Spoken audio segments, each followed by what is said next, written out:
The two Prime Ministers in Downing Street this morning. It was revealed today that Mr. Brown played a key role in ending weeks of violent bloodshed in Kenya earlier this year.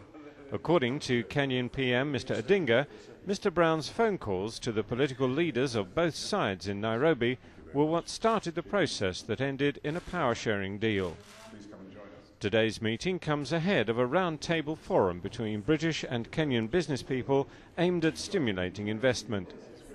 Today's talks also covered a wide range of subjects: the rebuilding of Kenya, aid to Africa, the situation in Zimbabwe and the arrest of Karadzic. First, the new Kenya. Britain will stand by Kenya as it opens a new chapter in its history. We welcome the government's commitment to power sharing. We welcome the strenuous efforts made by all sides to live up to the expectations of the Kenyan people. We will fulfil our promise to help with the rebuilding of Kenya.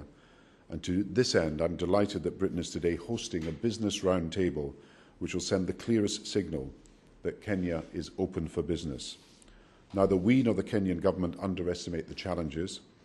Whether it is action against corruption or other action, it is vital to attract investment and improve economic growth. But I'm convinced by my talks today that Kenya's leaders have the will and determination to take all the steps necessary, and I applaud their commitment. Britain will continue to stand by them. We have come to the UK with one message, that Kenya, after the crisis, is once again up and kicking. That this is a new Kenya, a Kenya that is not coming with a begging basket, but it is saying we want only two things: trade and investment. We want to attract foreign direct investment in our country. Mr. Brown said he was convinced of new business opportunities in the new Kenya. I believe that the spirit in the Grand Coalition government in Kenya is such that they are sending out a message to the whole world that investment should take place in Kenya, that tourism should return to Kenya, that there are business opportunities for people in Kenya, and this is a government that is determined to deal with the challenges and to move forward in a new chapter in Kenya's history.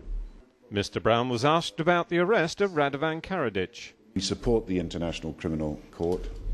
The indictment of Karadzic has been there for some time as a war criminal, as someone who violated human rights in his own country, and therefore we are supportive of the efforts that the International Criminal Court are taking. And I hope now that the success has been achieved in capturing the prisoner, that we can proceed to the International Criminal Court being able to go about its work of trying the person they've indicted.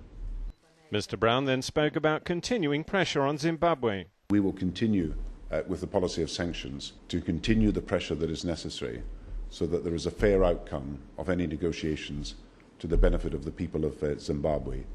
And that's why yesterday at the European Union, additional sanctions on additional people were announced and on companies.